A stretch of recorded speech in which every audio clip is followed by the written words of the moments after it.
बहुत पीड़ा हो रही है, हमारी रक्षा कीजिए, हमारी रक्षा करो माँ, हमारी रक्षा करो माँ, बहुत हमारी रक्षा करो माँ, हमारी रक्षा करो माँ।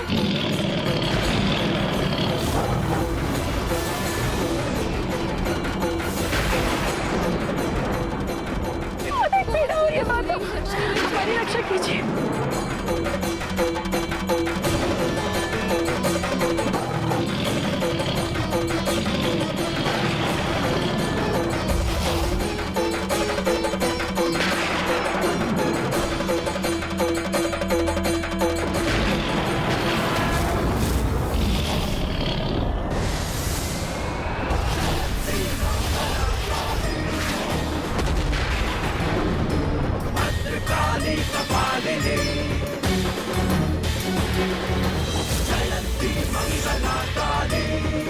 माता हमारी रक्षा कीजिए, माता माता हमारी रक्षा कीजिए।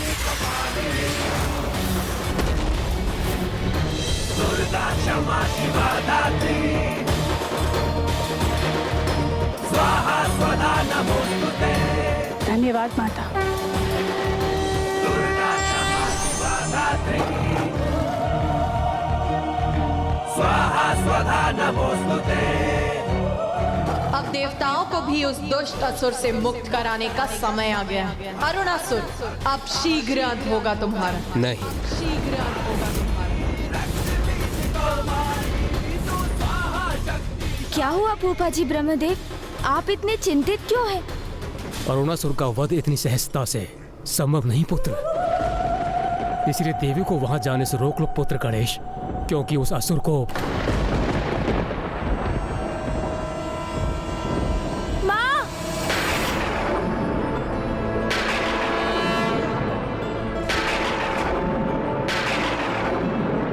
मुझे क्षमा कर दे माता, मैं इस प्रकार आपको रोकने की धृष्टता तो नहीं करना चाहता था, किंतु आप वहाँ जाएं इसके पूर्व। फूफा जी ब्रह्मदेव आपको कुछ बताना चाहते हैं माँ।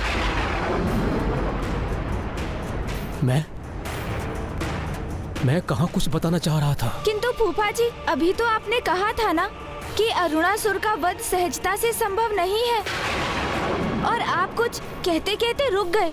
बताइए ना फूफा जी, कैसे है उसका वध संभव?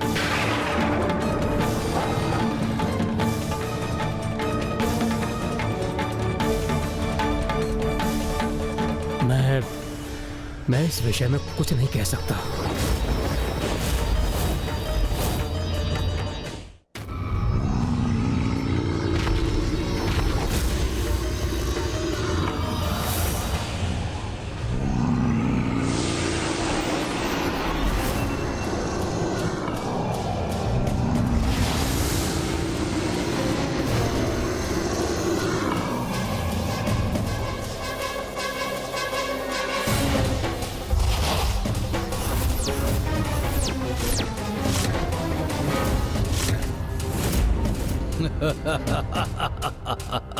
किंतु क्यों? आपको जो ज्ञात है वो हमें बताइए ना फूफा जी। देवताओं की सहायता करना तो हमारा कर्तव्य है फूफा जी, तो आप उस कर्तव्य को निभाने में संकोच कर क्यों रहे हैं?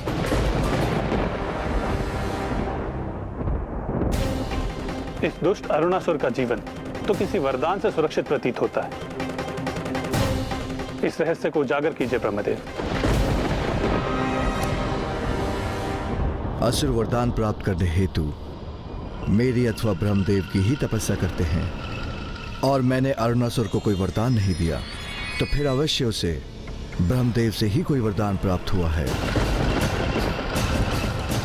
यदि ये सत्य है तो आप अरुणासुर के वरदान के रहस्य को हमसे क्यों छुपा रहे हैं फूफा जी?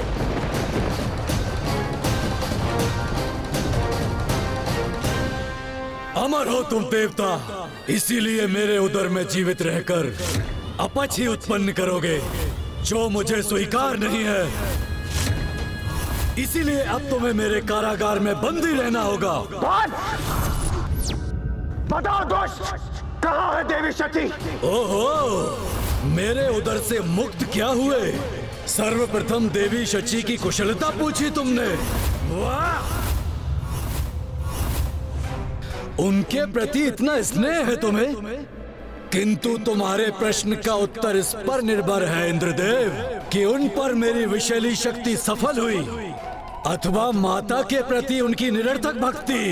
दुष्ट असुर, शत्रुता की भी एक मर्यादा होती है, किंतु आज तूने अपने दमवश मर्यादा की सभी सीमाओं का उल्लंघन किया है। स्मरण रखो दुष्ट असुर, तुम्हारा दम ही तुम्हारे पतन का कारण बनेगा। शीघ्र ही तुम्हारा वध होगा। वध होगा और मेरा मेरे अंत की कामना करने वाले मूर्ख देवताओं, कभी सत्य नहीं होगी तुम्हारी ये कामना, क्योंकि मेरा वध असंभव है।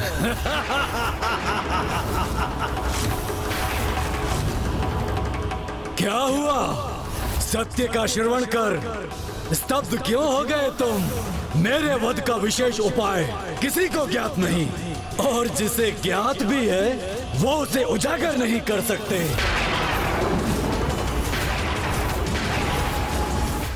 फूफा जी ब्रह्मदेव, आप शांत रहकर इस असुर की रक्षा क्यों कर रहे हैं? बताइए ब्रह्मदेव, क्या वरदान दिया है उस दुष्ट असुर को आपने? माँ, कदाचित वो इस प्रश्न का उत्तर इसलिए नहीं दे रहे हैं क्योंकि अरुणासुर ने उन्हें इसके लिए वचनबद्ध कर दिया है। अन्यथा वो हमें बताने में तनिक भी विलंब नहीं करते। माँ, गणेश का अनुमान उचित है। मैं अपने वचन में बंधा होने के कारण कुछ भी कहने में असमर्थ हूँ।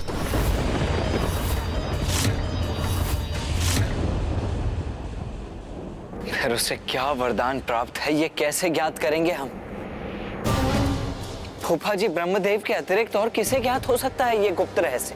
फूफा जी के अतिरिक्त यदि किसी अन्य को ये रहस्य ज्ञात हो सकता है तो वो तो स्वयं अरुणासुर ही है।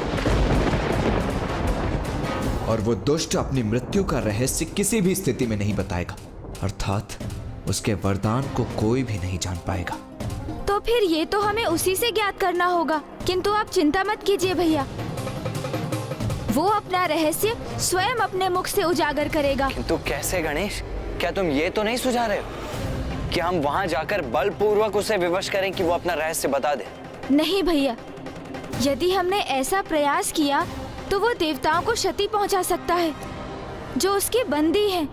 इसीलिए हमें बल नहीं भैया, युक्ति का प्रयोग करना होगा और ये रहस्य ज्ञात करने मैं वहां जाऊंगा।